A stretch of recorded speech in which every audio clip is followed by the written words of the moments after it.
The Sheikh Billionaire humiliated her in front of everyone. He begged for forgiveness when he discovered who she really was. The crystal chandelier above table 12 cast fractured light across white linen, turning expensive wine into liquid rubies. Emily Carter moved through the main dining room of Le Ciel de Rey like a shadow, present but unseen, necessary but unnoticed.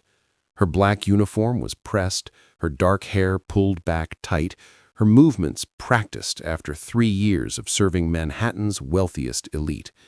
She carried a tray of champagne flutes, each glass worth more than her weekly rent. The restaurant hummed with the quiet confidence of money. Soft laughter, the clink of silverware against porcelain, conversations in 4 languages about mergers and Mediterranean vacations. Emily had learned to make herself small in this world, to anticipate needs before they were spoken, to smile politely and disappear. Her hands trembled slightly as she approached a new table. They always did when she was nervous. She steadied her breathing the way her therapist taught her 5 years ago after Grace died. 4 counts in, hold, 4 counts out. She could do this. She'd done it 1,000 times. But tonight felt different. The energy in the restaurant had shifted the moment the reservation was confirmed. Sheikh Tariq Al-Rashid.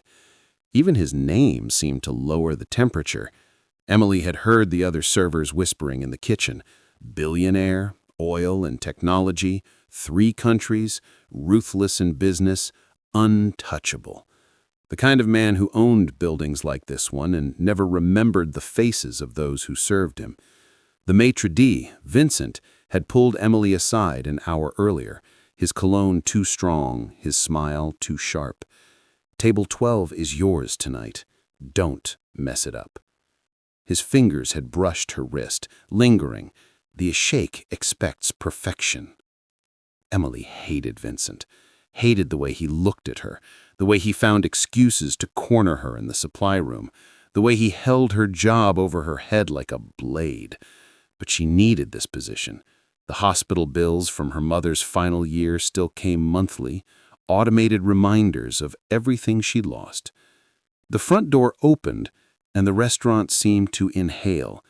Sheikh Tariq Al-Rashid entered like winter itself, tall, broad-shouldered, dressed in a charcoal suit that probably cost more than Emily's car. His face was angular, dark beard trimmed perfectly, eyes the color of strong coffee and just as bitter. 3 men in dark suits flanked him, their eyes scanning the room with professional detachment. Bodyguards, Emily realized. Of course. The maitre d', Vincent, materialized at the sheikh's side, bowing slightly, gesturing toward table 12. Emily watched from behind a marble column as Tariq moved through the space, his presence demanding attention without asking for it. Other diners glanced up, recognizing power, even if they didn't recognize the man. He didn't smile, didn't acknowledge anyone, just walked. When he sat, his movements were controlled, economical. He adjusted his cufflinks once, platinum, simple, and accepted the wine list without looking at Vincent. One of the bodyguards murmured something in Arabic. Tariq's jaw tightened, but he said nothing. Emily forced herself to move. She had table 12. She had the most important reservation of the night. Her heart hammered against her ribs as she approached, carrying a silver pitcher of ice water, fresh lemon slices floating like tiny life rafts. "Good evening, gentlemen. Welcome to Le Ciel de Rey." Her voice came out steady, professional, thank God. "May I offer you still or sparkling water to begin?" Tariq didn't look up from the wine list. Still. His voice was deep, accented, final. Not rude exactly, but absent, as if you were furniture that happened to speak. Emily stepped forward, angling the pitcher carefully over his glass. But as she poured, her hand shook, just slightly, just for a second, and the angle shifted. Water splashed over the rim, across the white tablecloth, and directly on Tariq's lap. Time stopped. The cold water spread across expensive fabric. Emily's breath caught. She grabbed a napkin immediately, reaching forward without thinking. "I'm so sorry, sir, Tariq stood up abruptly, his chair scraping loud against marble. Water dripped from his suit. His face transformed from cold indifference to something darker, sharper, fury. "Are you incompetent?" His voice cut through the restaurant's gentle murmur. Conversations died. Heads turned. "Do you not know how to pour water? Is this your first day serving human beings?" Emily's face burned. "Sir, I apologize. It was an accident." An accident. Tariq's laugh was hollow, cruel. He gestured at his ruined suit, at the water still pooling on the chair. "This suit costs more than you earn in 6 months. An accident. Do you understand what that means? It means you weren't paying attention. It means you're careless." The restaurant was silent now. Every eye on table 12, on Emily, frozen with the napkin still in her hand, on the sheikh towering over her, his anger filling the space like smoke. "Sir, please, I'll get you—" Emily's voice cracked. She hated herself for it, hate the tears already forming. She didn't wipe them away, just stood there, napkin in hand, water dripping. "I'm so sorry," she whispered. The tears fell now, hot and humiliating. Tariq stared at her for one more second, his expression unreadable, something flickering behind the anger, then turned away. "Get me a different server and a new table." Vincent grabbed Emily's arm, his fingers digging in. "Go. Now. To the back." Emily walked through the silent restaurant, every eye following her.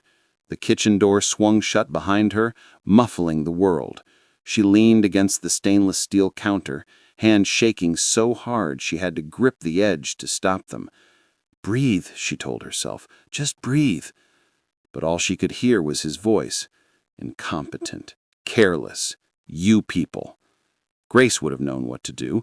Grace would have laughed it off, charmed him somehow, turned the whole disaster into a story they'd tell later. But Grace was gone, had been gone for 5 years, and Emily was alone, humiliated, trying not to fall apart in a kitchen that smelled like butter and shame.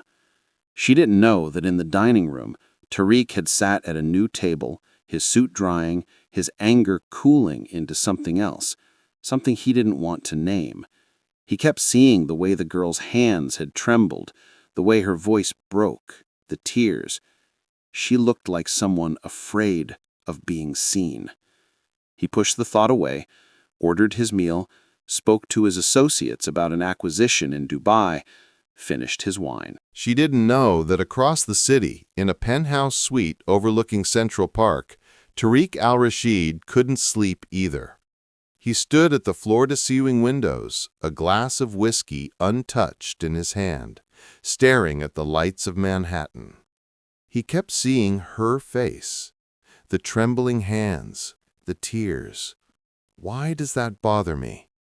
He'd humiliated employees before, had fired people for less. Business was ruthless, sentiment was weakness. He'd learned that 6 years ago when Layla died, when the only person who ever made him feel human slipped away in a hospital bed, her hand in his, her voice singing softly until it wasn't. Tariq finished the whiskey in one swallow, turned away from the window. The girl at the restaurant meant nothing, was nothing. He'd forget her by morning. But something in him knew that wasn't true. Something in the way she'd stood there, small and shaking, reminded him of another woman who'd been fragile once, who'd needed protection. Stop. He forced himself to bed, to sleep, to the next day's meetings. But the memory followed him like a ghost. The next evening, Tariq returned to Le Ciel Doré.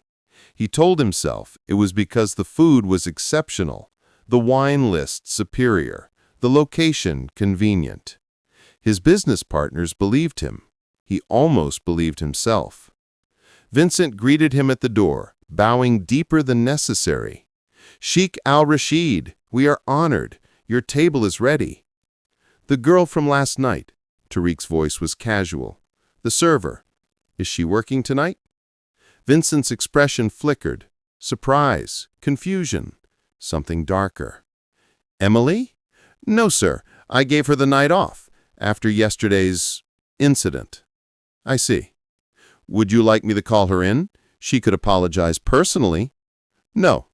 Tariq moved past him. Just curious. But he wasn't just curious. Throughout dinner, his attention kept drifting to the other servers, searching for dark hair pulled back tight, hands that trembled. She wasn't there. He left without finishing his meal. Back in his car, leather seats and tinted windows, his driver asked, "Where to, sir?" Tariq pulled out his phone, made a call to his head of security. "I need information on someone. An employee at Le Ciel Doré. Emily, I didn't get her last name." "Sir?" Security chief sounded confused. "Just do it. Quietly." "Of course." Tariq ended the call and stared out the window as Manhattan blurred past. What was he doing? Why did he care about a waitress who'd spilled water? Why did her tears still cling to him like smoke? Because she reminded you of something you've spent 6 years trying to forget. No, that wasn't it. But it was. The report arrived the next morning. Emily Carter, 27 years old, 3 years at Le Ciel Doré. Clean record, no family, lived alone in Queens. Graduated from Juilliard School of Music 6 years ago, but never pursued a career. Music. Tariq's chest tightened. He kept reading. Emily volunteered at Mount Sinai Children's Hospital on Thursday afternoons, sang to pediatric patients, had done so for the past 2 years. Sang. Tariq closed the file. He shouldn't care. This was insane. He had acquisitions to finalize, board meetings in Dubai, a sister calling from London asking when he'd visit. He didn't have time to think about a waitress with trembling hands and a Juilliard degree she'd abandoned. But Thursday afternoon found him in the hallway outside the pediatric ward at Mount Sinai, listening. A voice drifted through the partially open door, soft, clear, heartbreaking, singing. Tariq froze. The song was in Arabic, a lullaby his mother used to sing decades ago in Riyadh, before the family moved to Dubai, before his father built an empire, before everything became about power and profit. He hadn't heard it in 20 years. Nam nam ya habibi, sleep, sleep, my beloved. The voice wasn't Layla's. Layla had sung in English mostly, her Arabic accented and playful. But the emotion was the same. The way the notes bent, the way the silences were held like prayers. Tariq's hand found the wall for balance. Inside the room, children's laughter bubbled up. A little girl's voice. "Sing the princess one." Okay, but you have to rest after, deal?" "Deal." The melody changed. An English song this time, something about stars and wishes. Tariq listened to the whole thing, standing in a hospital corridor like a fool, unable to move. When the song ended, he heard Emily say goodbye to the children, promise to return next week. Tariq stepped back quickly, disappearing around the corner before the door opened. He watched from a distance as Emily emerged, carrying a small backpack, her face softer than it had been at the restaurant. She looked younger in jeans and a sweater, her hair down. She smiled at a nurse, waved to a doctor. Then she walked toward the elevator, and Tariq made a decision that defied every instinct of self-preservation he'd cultivated over the past 6 years. He followed her outside. The November afternoon was gray, wind cutting through the streets, leaves tumbling along the sidewalk. Emily pulled her coat tighter and headed toward the subway entrance. "Excuse me," Tariq's voice stopped her. Emily turned. Her face went pale when she recognized him. "Sheikh Al-Rashid, I didn't mean to startle you. Why are you—" She glanced around, as if checking for witnesses. "Did Vincent send you? Because I swear, I haven't—" "No one sent me." Tariq stepped closer. "I heard you singing, inside." Emily's expression shifted from fear to confusion. "You were at the hospital?" "I was passing by." That was a lie. They both knew it. Emily crossed her arms, defensive. "If this is about the other night, I already apologized. I've been humiliated enough." "I'm not here to humiliate you." "Then why are you here?" Her voice had an edge now, something sharp underneath the softness. "To make sure I know my place? To remind me that powerful men can follow me wherever they want?" Tariq flinched. "That's not— You called me incompetent in front of 50 people. You made me cry at work. And now you're outside a children's hospital listening to me sing? What do you want from me?" The question hung between them. What did he want? Tariq didn't know. He'd spent 6 years knowing exactly what he wanted: control, success, distance from pain. This woman shattered that certainty with trembling hands and a voice that reached into his chest and twisted. "I want to understand," he said finally. "Understand what?" "Why you stopped. The music. You went to Juilliard. You had a future. And you're serving tables? You investigated me?" "I needed to know." "You needed nothing." She stepped back. "You don't know anything about me, Sheikh Al-Rashid, and you don't deserve to know. You humiliated me. You looked at me like I was dirt. And now you want what? A story? An explanation? Redemption?" Tariq absorbed each word like a blow. She was right. He knew she was right. "I'm sorry," he said quietly, "for what I said, how I treated you. It was wrong." Emily stared at him, searching his face. "Why did you say those things?" "Because I was angry. At myself. At the world. And you were there. So I was convenient. Yes." The honesty seemed to disarm her slightly. Her arms loosened. "The singing," Tariq continued, his voice careful. "The Arabic lullaby. Where did you learn it?" Emily's expression changed, something vulnerable flickering across her features. "My sister taught me. Grace. She studied languages, fell in love with Arabic after she met someone.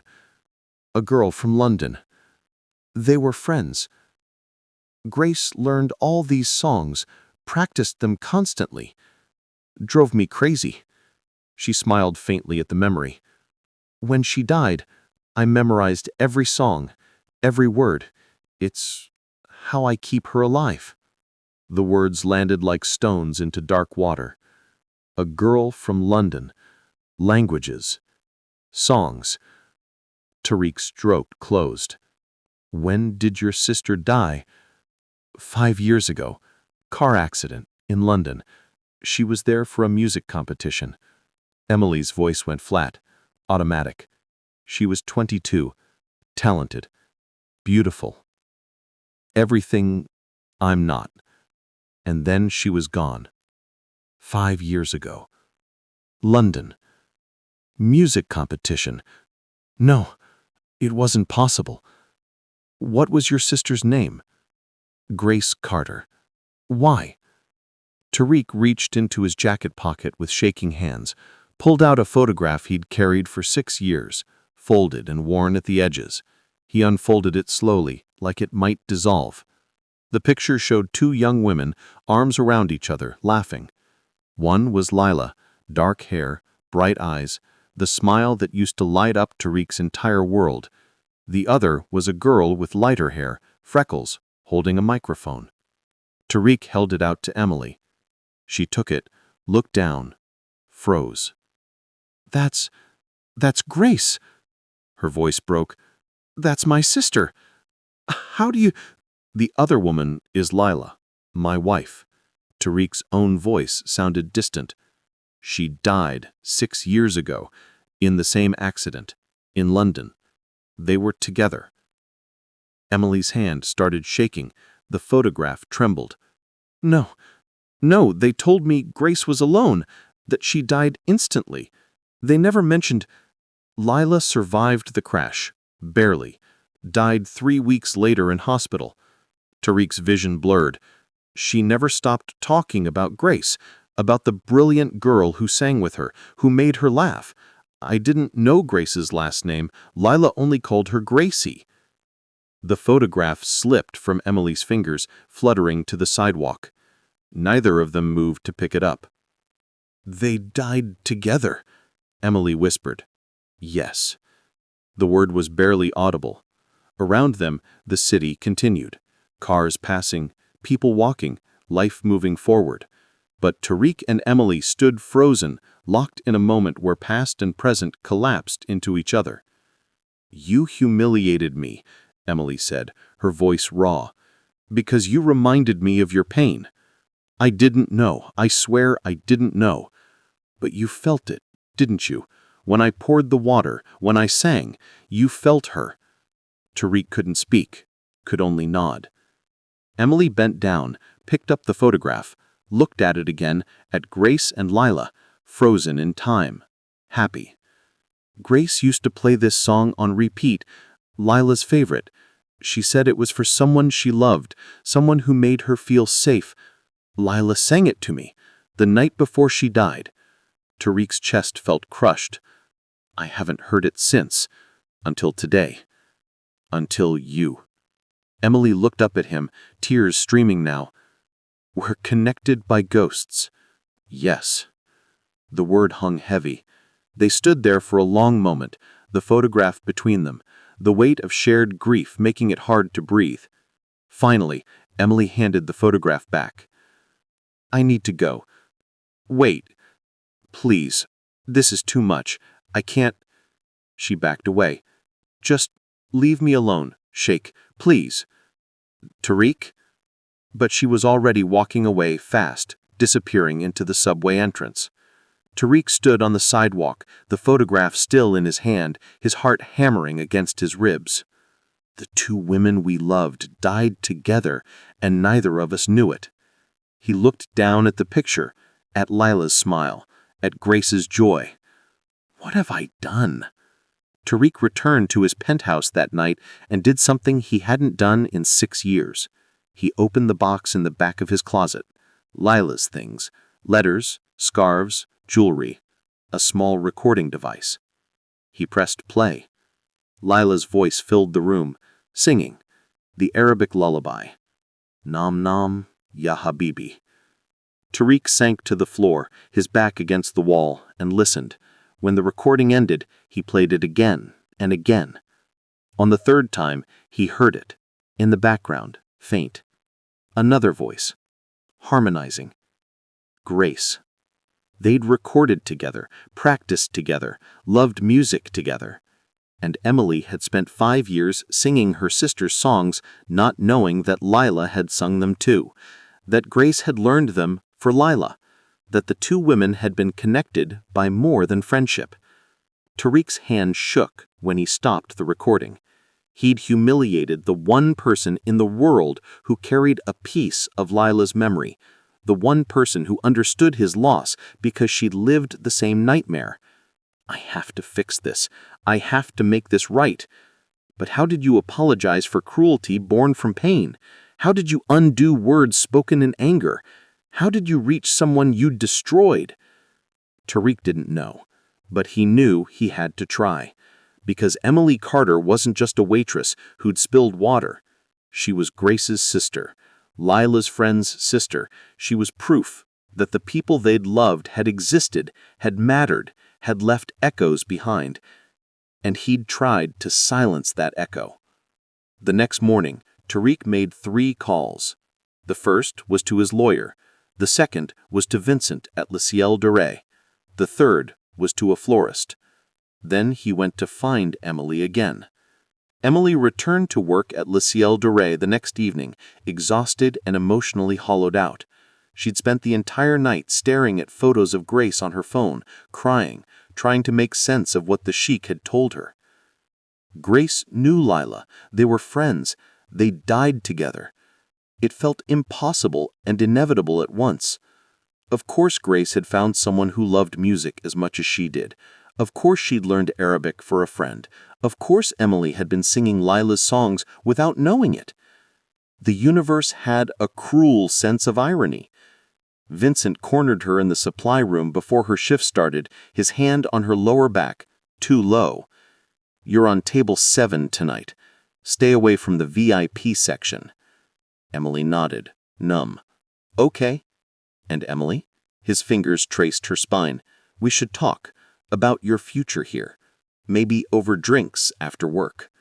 Her stomach turned. "I have plans." "Cancel them." His smile didn't reach his eyes. "You want to keep this job, don't you?" Before Emily could respond, the door opened. Another server, Jessica, stuck her head in. "Vincent, the Sheikh is here, asking for you." Vincent's face went pale. "Al-Rashid?" "Yeah, he's in the lobby." Vincent released Emily immediately, straightening his tie. "Tell him I'll be right there." He shot Emily a warning look. "Stay back here until I say otherwise." Emily waited until he left, then slumped against the wall. She couldn't do this. Couldn't face Tariq again. Couldn't serve him food and pretend the world hadn't tilted sideways. She gave herself 30 seconds to fall apart. Then she pulled herself together, fixed her hair, and walked to the kitchen. Through the porthole window in the door, she could see the dining room. Tariq stood near the entrance, dressed in a navy suit, talking to Vincent. Even from a distance, she could see the tension in Vincent's posture, the way he kept nodding, agreeable and false. Then Tariq's gaze swept the room and landed on her through the window. Their eyes met. Emily's breath caught. She should look away, should disappear into the kitchen, hide in the walk-in freezer, anything, but she couldn't move. Tariq said something to Vincent, then walked towards the kitchen. "No, no, no, no!" Emily backed away from the door, panic rising. She couldn't do this. Not here. Not now. But Tariq pushed through the kitchen door, ignoring the surprised looks from the cooks, and found her near the prep station. "Emily?" You can't be back here. I need to talk to you. I'm working. Please. His voice was quiet, urgent. 5 minutes. Emily glanced around. Every staff member was watching now, curious and confused. She felt trapped. Fine. Outside. They walked through the kitchen exit into the alley behind the restaurant. The smell of garbage mixed with cold November air. Emily wrapped her arms around herself, waiting. Tariq faced her, his expression unreadable in the dim light. I spoke to Vincent this morning. Why? Because I needed to know if he'd been inappropriate with you. Emily's stomach dropped. That's none of your business. He admitted it. The touching, the comments, the threats to fire you if you didn't comply. Stop. Emily's voice shook. Just stop. You don't get to do this. Do what? Swoop in and play hero? You're not my savior, Sheikh. You're the man who humiliated me in front of 50 people. You don't get to fix me now. I'm not trying to fix you. I'm trying to protect you. I don't need your protection. The words exploded out of her. I need you to leave me alone. This connection we have, Grace and Layla, it doesn't change what you did. It doesn't erase your cruelty. Tariq absorbed the hit. You're right. Then why are you here? Because Vincent shouldn't have power over you. Because you deserve better. Because... He stopped, searching for words. Because you're Grace's sister. And Layla would never forgive me if I let you suffer." She laughed, bitter. "So this is about your guilt? About your dead wife's ghost?" "No, it's about what's right." "Nothing about this is right." Emily's tears came fast, hot. "Grace died 5 years ago, and I just found out she wasn't alone. That she had a friend who loved her. That they died together singing. And the one person who knew that story? The one person who could tell me about my sister's last days? He's standing in front of me, and all I can remember is how he looked at me like I was nothing." Tariq's face cracked. "Emily, you want to make this right? You can't. There is no right. There's just pain and more pain and trying to survive it." She turned to go back inside, but Tariq's voice stopped her. Grace talked about Layla every day those last 3 weeks. About how Grace taught her to sing jazz. How they stayed up all night talking about their dreams. How Grace wanted to open a music school for underprivileged kids. How she believed music could heal anything. His voice broke. Grace made Layla happy. In those final weeks when I was losing her, Grace's memory was the only thing that made her smile. Emily's hand found the wall for balance. "I should have found you years ago," Tariq continued. "Should have told you how much your sister meant to Layla. How she wasn't alone. How she was loved." He moved closer, his voice barely above a whisper. "I failed Layla by not finding you. And I failed you by treating you like you were invisible. I can't undo that. But I can try to honor what they built together." Emily turned slowly. "How?" "Let me help you. I don't want your money. It's not about money. It's about making sure you're safe. That you don't have to endure men like Vincent. That you can sing again. I do sing. To sick children once a week. When you could be on stages, recording albums, teaching students, living the dream Grace had for you." Grace's dream died with her. Did it? Or did you bury it because grief felt safer than hope? The words hit like a slap. Emily wiped her eyes roughly. "I don't know anything about your grief. I know everything about it.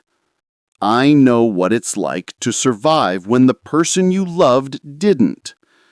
I know what guilt tastes like, how it poisons every moment, how you punish yourself by refusing joy because they're not here to share it." Emily stared at him, at this powerful, cold man who was suddenly neither, who was just broken, like her. "What do you want from me?" "Forgiveness eventually, but first, I want to make sure you never have to smile at Vincent's threats again. That you never have to serve people who don't see you. That you remember you're Grace's sister. And Grace was extraordinary, which means you are too. I'm not extraordinary. I'm barely holding on. Then let me help you hold on. Not as a sheik, not as a billionaire, as someone who understands." Emily searched his face. The anger was gone. The arrogance was gone. Just honesty remained. Painful, vulnerable honesty.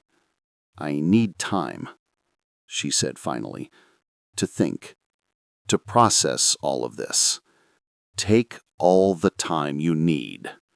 And I need you to stop investigating me. Stop following me. Stop trying to control my life. Done.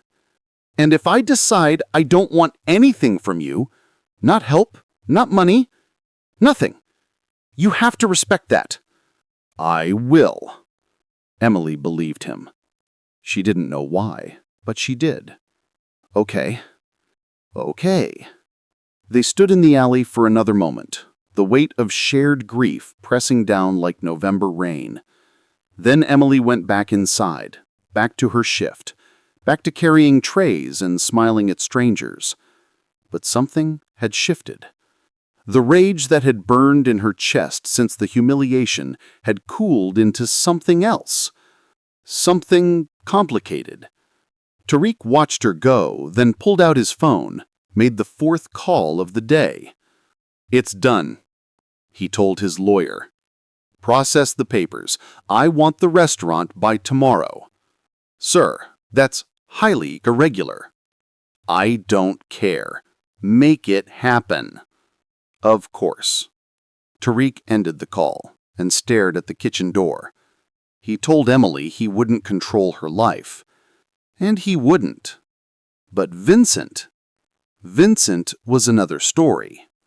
By noon the next day, Tariq Al-Rashid owned Le Ciel Doré.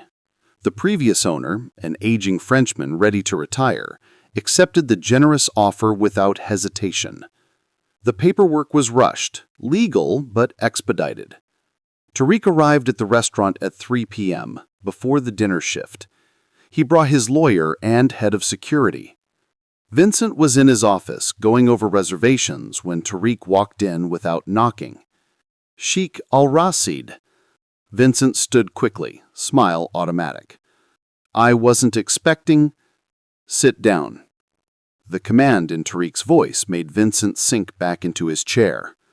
"I'm the new owner of this establishment, as of 1 hour ago." Tariq placed a folder on the desk. "These are your termination papers. Effective immediately." Vincent's face went white. "What?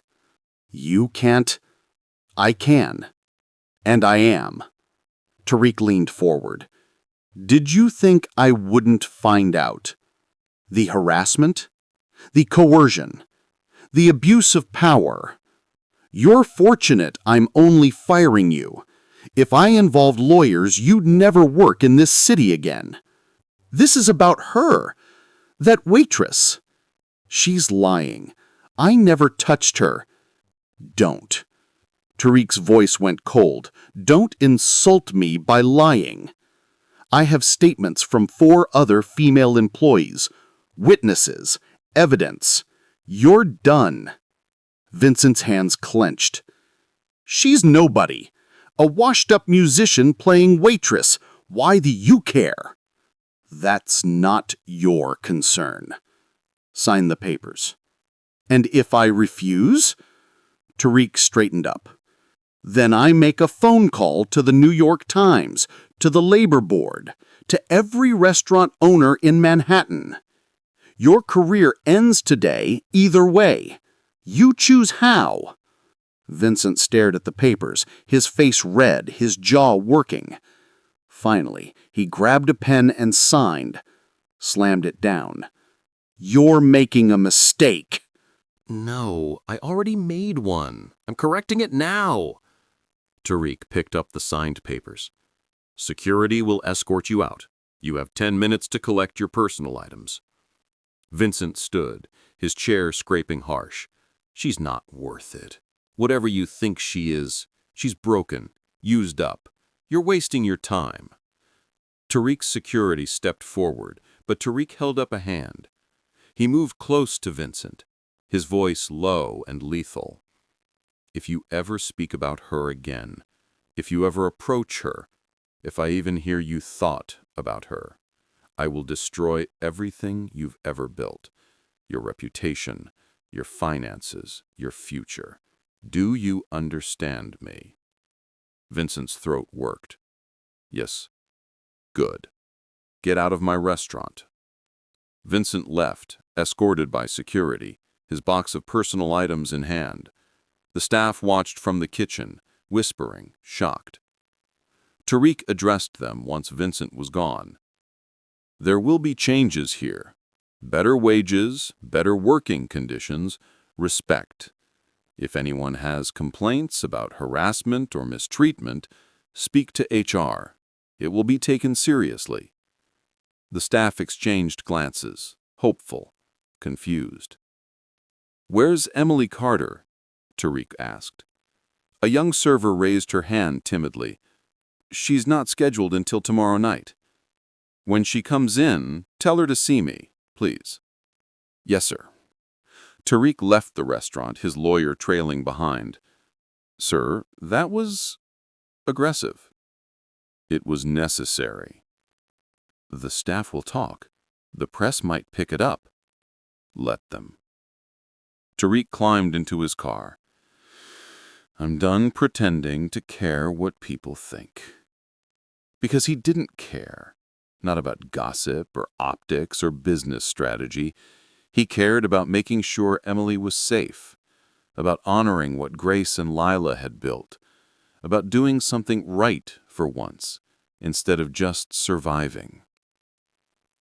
Emily found out about Vincent's firing from a text in a group chat with other servers. The messages exploded while she was at the children's hospital, singing to a little boy recovering from surgery. "Vincent got fired. Sheikh bought the restaurant. Happened today. Security escorted him out." Emily's hands trembled as she read. She excused herself, went to the bathroom, locked the door. What did he do? She'd asked Tariq not to control her life, and he'd gone and bought an entire restaurant, fired her boss, changed everything. Emily didn't know if she should be grateful or furious. She was both. When she arrived at Le Ciel Doré the next evening, the atmosphere was different, lighter. Staff actually smiled.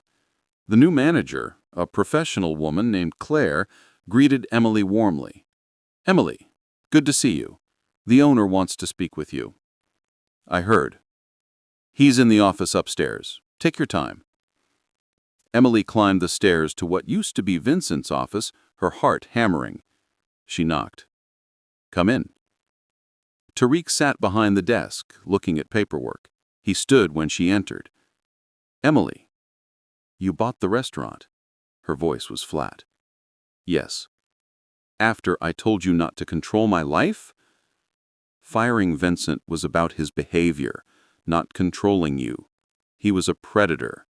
He didn't deserve to have power over anyone. "You should have asked me first."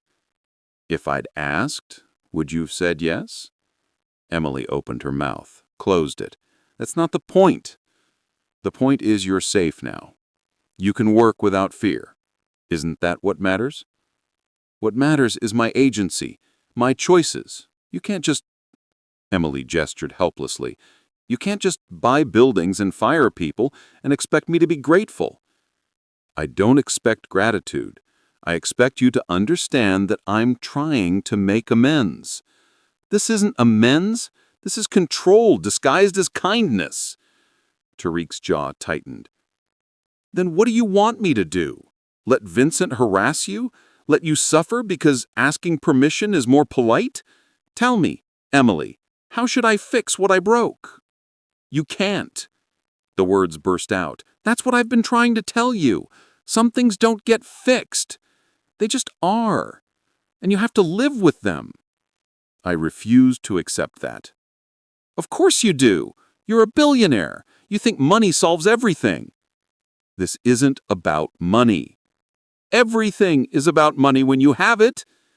Emily's voice cracked. "I don't get it. You can't get it. I have to work here because I have debt, because I don't have choices. And you swoop in and buy the whole restaurant like it's nothing, like you're helping. But really, you're just proving how powerless I am, how small my life is compared to yours." The words hung in the air, brutal and honest. Tariq sank into the chair. "I didn't mean—" "I know you didn't." Emily's anger deflated into exhaustion. "I know you're trying, but trying isn't enough. I need you to understand that your help comes with weight, with obligation, with the feeling that I owe you something. And I can't owe anyone else. I'm drowning in owing." "You don't owe me anything." "Then why does it feel like I do?" Tariq had no answer. Emily turned to leave, then stopped. "Grace used to say that the hardest thing about grief isn't the loss. It's learning to accept help, because help means admitting you can't do it alone, and admitting that feels like failing. I'm not ready to accept help yet, even from someone who understands. When will you be ready? I don't know. Maybe never. I can wait. Don't. You'll wait forever. Emily left before he could respond. Tariq sat alone in the office, staring at the empty doorway. He'd thought buying the restaurant would fix things, would give Emily freedom. But freedom wasn't the same as feeling free. How do you help someone who's been powerless without reminding them they're powerless? He didn't know, but he had to figure it out, because walking away wasn't an option, not when Grace and Layla had died together, not when their ghosts connected him and Emily in ways neither of them understood yet, not when every time he saw Emily, he saw the possibility of something beyond survival, beyond grief, hope. 2 weeks passed. Emily worked her shifts, sang at the hospital, avoided Tariq. He came to the restaurant occasionally, but never approached her. Just watched from a distance, his presence a constant reminder. The staff loved the changes. Better pay, flexible schedules, real HR. Emily was happy for them. She was even happy for herself in theory. But the weight of Tariq's gesture pressed down. The knowledge that he'd spent millions to make her safe, that Grace and Layla connected them, that every time she sang one of their songs, she was singing for ghosts that loved each other. It was too much. All of it. Too much history, too much pain, too much meaning. Emily started avoiding the children's hospital, started calling in sick to work, started spending her days in her tiny apartment, staring at walls, trying to breathe. Grace's photo watched her from the nightstand, accusing, disappointed. You promised Mom you'd live for both of us. I'm trying, Emily whispered to the photo. I'm so tired, Gracie.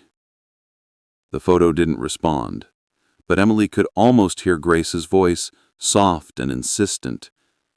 Then stop trying alone. On a cold December evening, 3 weeks after Vincent's firing, Emily broke. She stood in her apartment, Grace's photo in her hand, and sobbed. Not the quiet, controlled crying she'd mastered over 5 years. Raw, ugly crying, the kind that hurt, the kind that demanded witnesses. She grabbed her phone, scrolled to a number she'd saved but never called. Tariq answered on the first ring. Emily? Her voice cracked. I need someone to talk to. About Grace, about Layla. I need to know. She couldn't finish. Where are you? She told him. I'm coming. Okay. Emily sat on the floor, back against the wall until she heard the knock. She opened the door. Tariq stood in the hallway, still in a suit, snow melting on his shoulders. Hi, she whispered. Hi. He didn't move to come in, just waited. Emily stepped aside. Come in. The apartment was tiny, studio, barely furnished, cold. Tariq looked around, taking it in, seeing how she lived. Emily watched him, waiting for judgment. But he just took off his coat and sat on the floor where she had been sitting. Tell me about Grace, he said quietly. So she did. Emily talked for hours about growing up with a twin, about how they shared everything, about Grace's laugh and dreams and the way she could light up a room, about the call from London, the flight over, the hospital that confirmed Grace was gone. Tariq listened without interrupting, just listened. When Emily finished, throat raw, Tariq spoke. Layla was a singer too, semi-professional. She performed at events, fundraisers, had a voice that made people stop and listen. He smiled faintly. She met Grace at a competition in London. They both advanced to finals, became friends instantly. Grace never told me about Layla. Layla never told me about Grace either, not until after the accident. Tariq's smile faded. She was so excited about the competition, about meeting other musicians, about proving she could do something beyond being my wife. She was more than that. I know, but I didn't always show it. Tariq's voice went quiet. I was building the business, traveling constantly. Layla felt invisible sometimes. The competition was her way of being seen. And then she died. And then she died. The words were barely audible. In a car on a rainy London street with Grace beside her, both of them singing. Emily's breath caught. They were singing? Tariq nodded. A witness said he heard music right before the crash. Two voices, harmonizing. Emily covered her mouth, tears streaming. Grace died doing what she loved. So did Layla. They sat in silence, the weight of that knowledge settling over them. Two women who loved music, loved each other, died together making art. There was tragedy in it, but also beauty. I have recordings, Tariq said finally, of Layla singing, some with Grace's background. Would you want to hear them? Emily's heart hammered. Yes. I'll bring them next time. Next time? If you'll let me visit again, to talk about them, about us, about how to carry this. Emily looked at him, this powerful man sitting on her floor, grief written across his face. He wasn't a sheik right now, just someone drowning in the same ocean she was. Okay, she whispered, next time. Tariq smiled, small and sad. Thank you. He left an hour later, snow falling heavy outside. Emily watched from her window as his car pulled away, the taillights disappearing into white. She picked up Grace's photo. I think I'm going to be okay, Gracie. Eventually. The photo smiled back, frozen in time. For the first time in 5 years, Emily believed it. Over the next month, Tariq visited Emily's apartment every few days. He brought the recordings, hours of Layla singing, laughing, talking. Some had Grace's voice faintly in the background, the two women practicing, joking, building friendship. Emily listened to all of them, crying through most. Tariq sat beside her, silent, present. They talked about grief, about guilt, about how survival felt like betrayal, about the small moments that broke you. A song on the radio, a smell, a stranger's laugh. Slowly, carefully, they built something. Not romance, not yet, just understanding. Two people learning to breathe again. Emily started singing at the hospital again. Tariq came once, stood in the back, listening. The children loved her. She loved them back. You're good at this, Tariq said afterwards, walking her to the subway. I learned from Grace and, apparently, Layla, indirectly. They'd be proud of you. Would they? Yes. Emily wanted to believe him. In January, Tariq asked Emily to have dinner, not at Lacy Eldore, somewhere quiet, somewhere they could talk without audiences. She said yes. They met at a small Italian place in Brooklyn, the kind with checkered tablecloths and Chianti bottles as decoration. Tariq looked out of place in his suit, but he didn't seem to care. This is nice, Emily said, looking around. Layla loved places like this.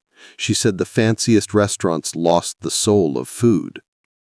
Grace said the same about music, that big venues stripped the intimacy.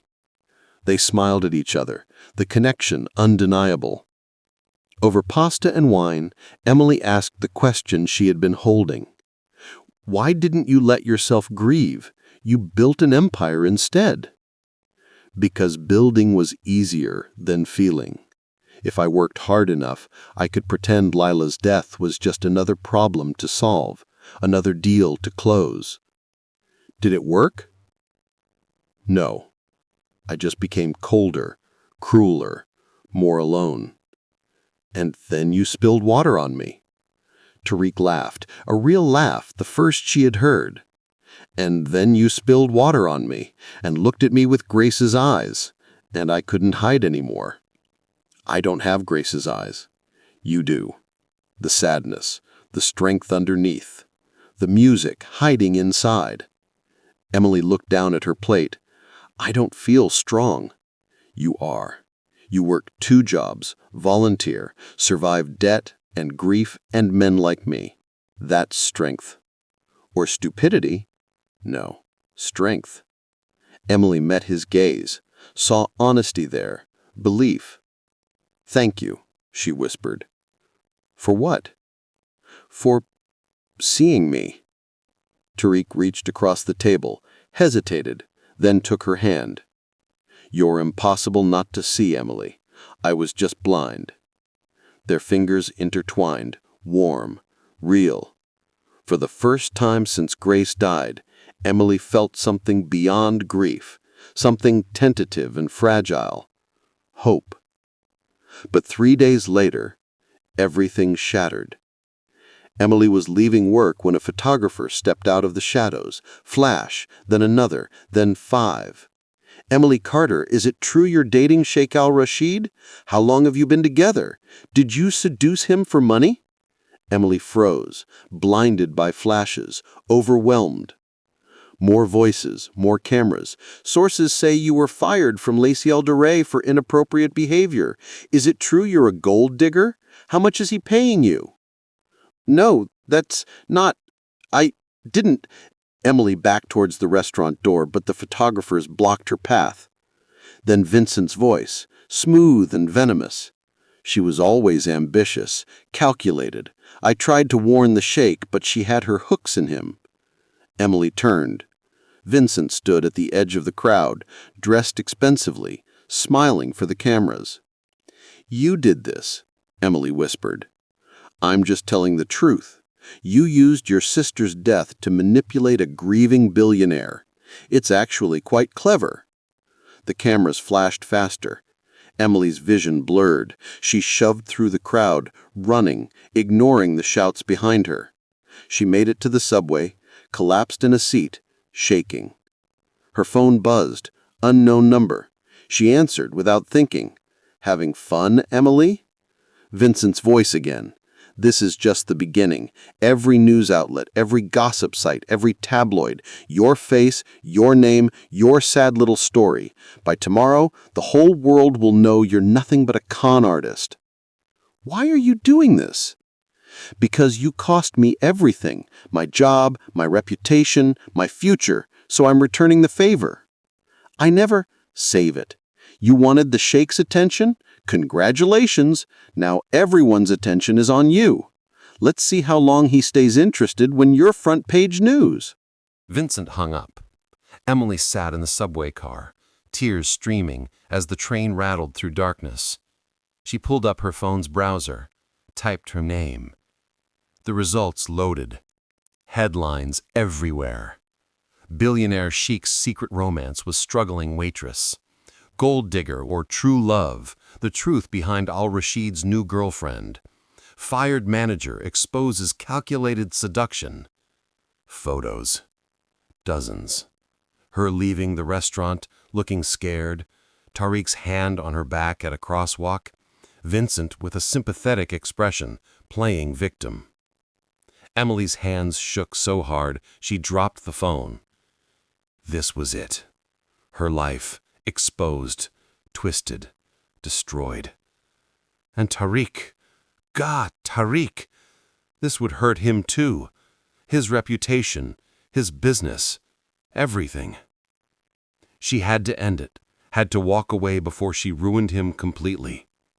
Emily got off at the next stop, took a different train, went home, locked the door, unplugged her phone, sat in the dark and tried to figure out how to disappear. Tariq saw the headlines at 6 a.m., delivered by his head of PR in an emergency briefing. Sir, we have a situation. Tariq scanned the articles, his jaw tightening with each word. Vincent's quotes, the manufactured scandal, Emily's terrified face in every photo. "Where is she?" Tariq's voice was ice. "We don't know. She's not answering calls." "Find her." "Sir, the better strategy is to deny the relationship, issue a statement that she's just an employee." "No." Tariq stood. "We're issuing a different statement, immediately." "Sir." "Type as I speak." The PR director opened her laptop. Tariq paced, formulating words, then spoke, clear and firm. "Emily Carter is not my girlfriend. She is the sister of Grace Carter, who was best friends with my late wife, Layla Al-Rashid. Grace and Layla died together in a car accident 5 years ago. Emily and I connected through shared grief and have been supporting each other as we process this tragedy. Any suggestion that she is a gold digger or that our relationship is inappropriate is not only false, but deeply disrespectful to the memory of 2 extraordinary women. Vincent Moreau was fired for documented sexual harassment by multiple employees, and his current attacks are retaliatory. I stand by Emily Carter completely. She is a woman of integrity, talent, and strength, and I will not tolerate lies being spread about her. Legal action against Mr. Moreau and the outlets publishing defamatory content will proceed immediately." The PR director stared at him. "Sir, this is very personal. Are you sure?" "I've never been more sure of anything. Send it. Now." "Yes, sir." The statement went out within the hour. Tariq made 8 calls to lawyers, journalists he trusted, media contacts. By noon, the narrative began shifting. New headlines. Sheikh reveals tragic connection to accused gold digger. Fired manager Vincent Moreau sued for defamation, harassment. The true story behind the Al-Rashid romance rumors. Tariq sent his security to Emily's apartment. They reported back.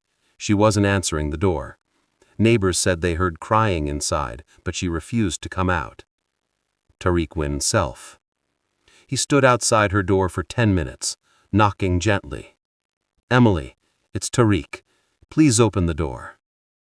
Silence. "I know you saw the news. I know Vincent got to you, but you need to hear me." Tariq pressed his palm against the door. "This isn't your fault, none of it. Vincent is a coward attacking the one person who exposed him, and I won't let him win." More silence. "I released a statement. The truth, about Grace and Layla, about us, about why we're connected. I know you wanted privacy, but protecting you mattered more. I'm sorry if that was wrong." Finally, the lock clicked. The door opened a crack. Emily's face appeared, pale and tear-strained. "You told them about Grace." "I had to. It was the only way to make them understand." "Now everyone knows. Everyone will talk about her, about the accident, about—" Emily's voice broke.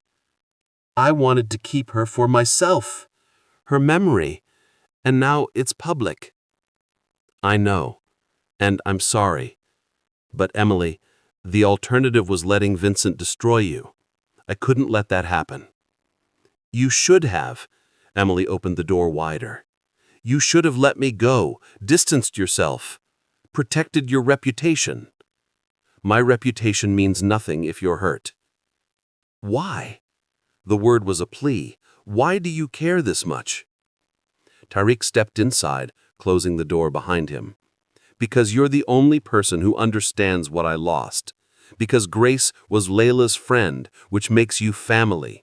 Because when I humiliated you, I saw who I'd become, cold, cruel, empty, and I can't be that person anymore. I won't." Emily sank onto her bed, exhausted. "I'm ruining your life." "You're saving it. For 6 years, I've been surviving, not living, just moving through days, building things that don't matter, avoiding anything real. And then you spilled water on me, and sang Layla's song, and made me feel something besides rage and grief. That's not fair. I can't be your reason to heal. You're not.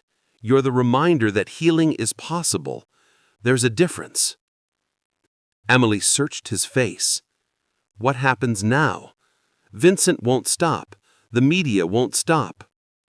Vincent will face lawsuits that'll bankrupt him. The media will move to the next story in a week. And we'll keep doing what we've been doing. Talking, remembering, surviving together. Together. If you'll let me. Emily's tears fell again, but softer.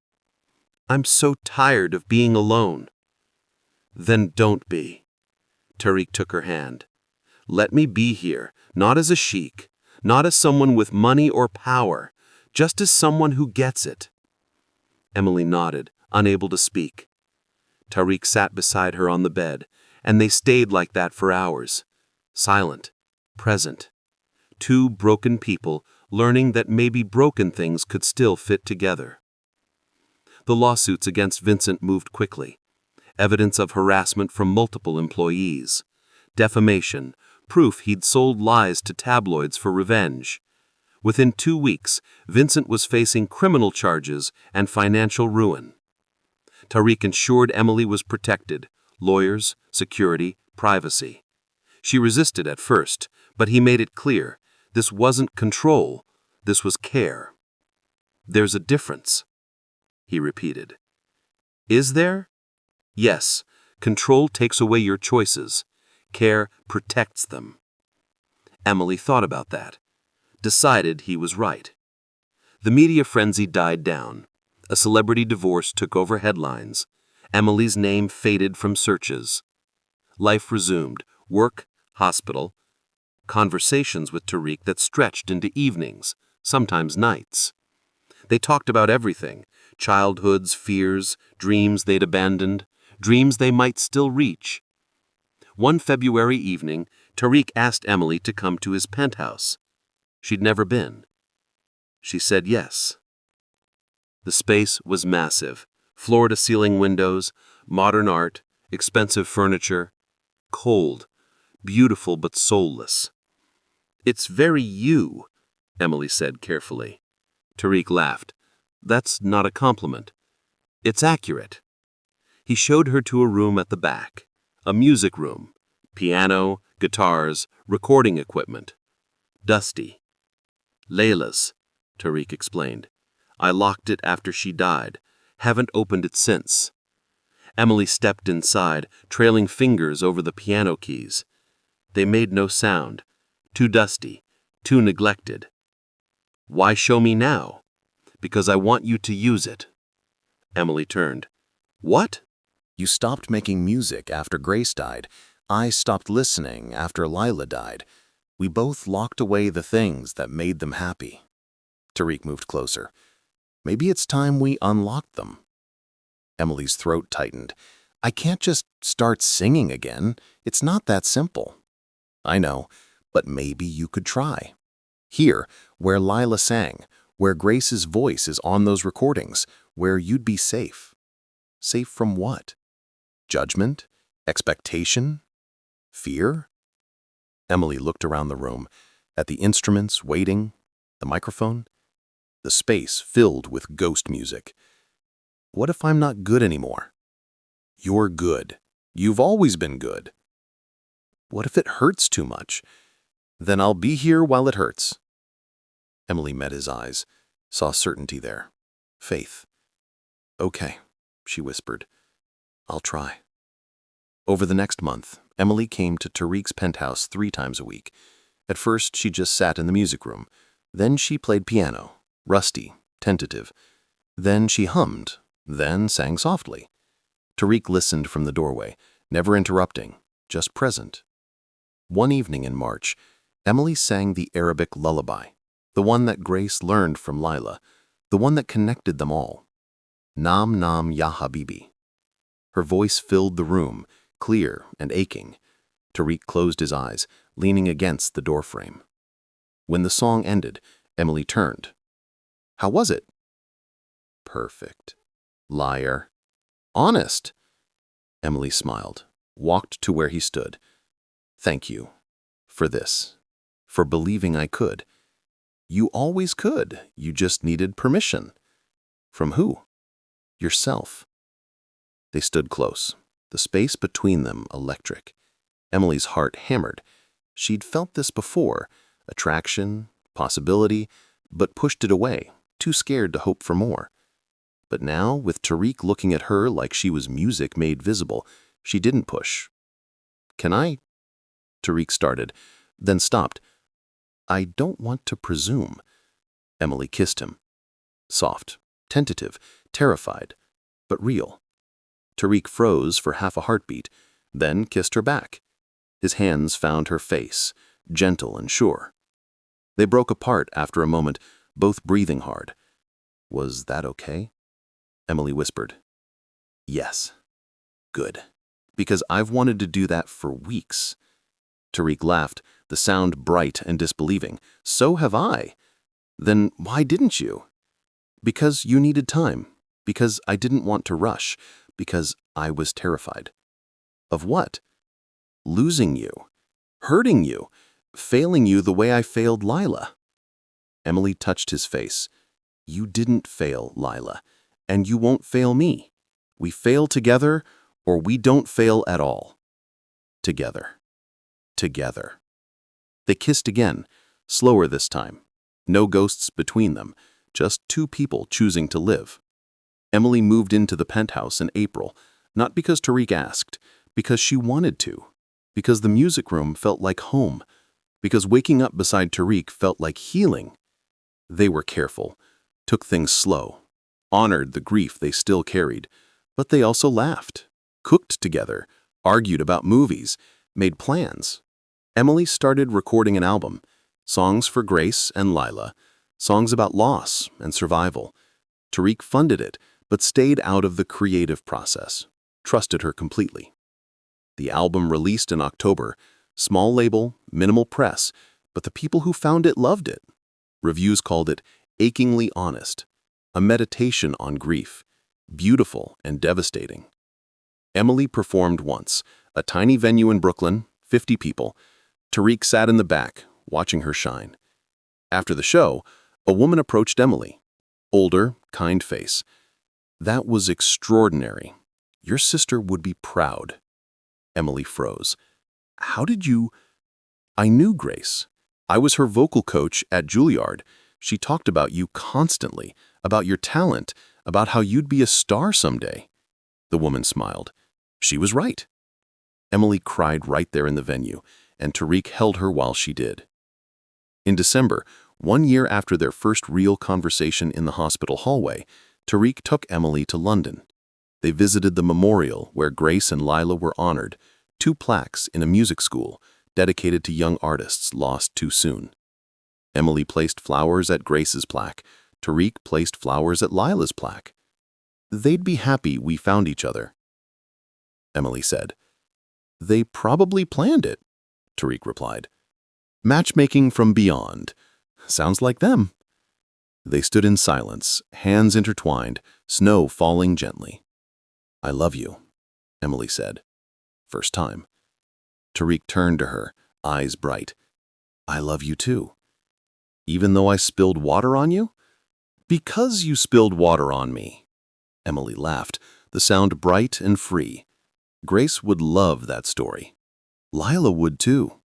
They left the memorial and walked through London, visiting places Grace and Layla had loved, music shops, cafes, the concert hall where they'd performed. Everywhere they went, they felt the presence of their ghosts, not haunting, just present, watching, approving. On their last night in London, Tariq asked Emily to marry him. Not with a grand gesture, not with cameras or crowds, just in their hotel room, sitting on the floor, drinking tea. Marry me. Emily blinked. What? Marry me. Build a life with me. Keep singing, keep healing, keep honoring them by living fully. That's a terrible proposal. I know. Want to say yes anyway? Emily laughed through tears. Yes, obviously yes. Tariq kissed her, tasting salt and joy and future. They married 6 months later. Small ceremony, close friends. Emily wore a simple dress, Tariq wore a suit. During the vows, Emily sang, a song she'd written for Grace and Layla, about love transcending loss. There wasn't a dry eye in the room. At the reception, Tariq gave a toast. I met Emily in the worst possible way. I was cruel, she was scared, and we both were drowning in grief. But somehow, through the pain, we found each other. We found that the people we'd lost weren't gone. They just changed form. They lived in songs, in memories, in the connections they built. Raise your glass to Grace and Layla for bringing us together, for teaching us that love doesn't end with death. It just finds new ways to exist. Everyone drank. Everyone cried. Emily stood beside her husband, feeling Grace's presence like sunlight. I did it, Gracie. I'm living for both of us. And Grace, somewhere beyond, smiled. 5 years later, Emily performed at Carnegie Hall, sold-out show, her third album release. Tariq sat front row, their 3-year-old daughter asleep in his lap, Layla Grace Al-Rashid, named for the women who'd made their parents possible. Emily stood on stage, looking at her family, at the audience, at the life she'd built from ashes. She sang the Arabic lullaby, the one that connected everything, the one that had changed her life. Nam Nam Ya Habibi. The audience swayed. Some cried, some smiled. All felt something. Backstage, Tariq met her with their daughter, now awake and excited. Mama sang pretty. Layla Grace clapped. Thank you, baby. Emily kissed her daughter's head. Tariq pulled Emily close. They'd be proud. They would. Of both of us. We did it. We survived. We lived. We loved. Tariq kissed her, soft and sure. Always. Emily looked at her family, her husband, her daughter, the life they'd fought for, and felt complete. Grace and Layla were gone, but their love remained. In songs, in memories, in the family they'd made possible. And that was everything. The story ended where it began, in a moment of contrast. But this time, the contrast wasn't between rich and poor, powerful and vulnerable. It was between who they'd been and who they'd become. Tariq, the cold billionaire who'd learned to feel again. Emily, the invisible waitress who'd found her voice. Two people connected by tragedy, choosing joy. Two ghosts smiling from beyond. And love, proving again and again that it was stronger than grief, stronger than death, stronger than anything.